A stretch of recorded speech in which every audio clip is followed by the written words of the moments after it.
এটা হলো সংগ্রাম আর এটা হলো যুদ্ধ, দুইটা দুই জিনিস না বাবা। এটা ছাত্র আন্দোলন করছে, সংগ্রাম করছে, দাবি জানাইছে, দাবি মানে নেই, পতন হয়েছে, এটাই তো সব।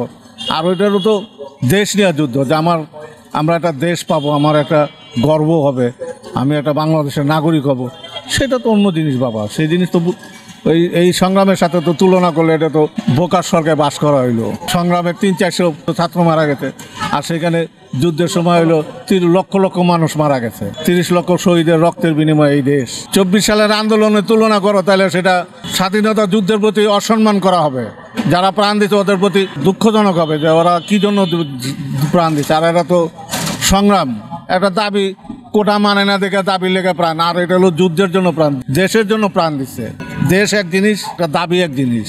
আমি তো আশাবাদী লোক, সবসময় ভালো দেখতে চাই। আমি তো বাংলাদেশ সুন্দর দেখতে চাই, আমার দেশ আমি সুন্দর দেখতে চাই, ভালো দেখতে চাই, ভালো থাকতে চাই, ভালো খাইতে চাই, শেষ বয়স পর্যন্ত যেন আল্লাহ একটু ভালোভাবে চুলাবিরা খাইতে পারি, এইটাই তো চাই। বর্তমান প্রজন্মে যেভাবে দেশ আগায় নেবে তাতেই এই তো আশা করি। বর্তমান প্রজন্মের সঠিক সিদ্ধান্ত নোক, সঠিক বুদ্ধি মূল্যায়ন করুক, দেশটারে সুন্দরভাবে নোক, এইটাই আশা করি। এছাড়া বর্তমান প্রজন্ম তো অবশ্যই আগামী দিনের ভবিষ্যৎ।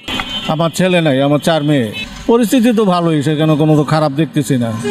আমার তো এই পর্যন্ত কোনো অসুবিধার সম্মুখীন হইনি, ভালো চলতেছি। আপনারা কি 1971 সালের যুদ্ধ দেখেছেন? আমি দেখছি 1971 সালের যুদ্ধ, আমার তখন 10 বছর বয়স। 1971 সালের যুদ্ধ এবং 2024 সালের যুদ্ধ, কোনটাকে আপনি সেটা বন্ধ হয়ে যায়, তাহলে আপনাদের মতো মানুষের কি কি সমস্যা হতে পারে?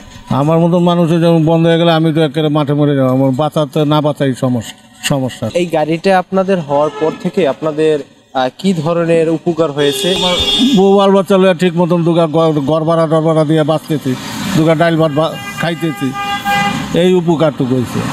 আমার মতন বয়স্ক মানুষ আর কি কাজ করতে পারে? সাধারণ জনগণের এই দেশে কোনো ঠাঁই নেই। সাধারণ জনগণ বাঁচার দরকার নেই, এদেরকে সরকার মাইরা ফেলুক, এটাই ভালো। যা কাম করি বাজার সদাই করলে শেষ।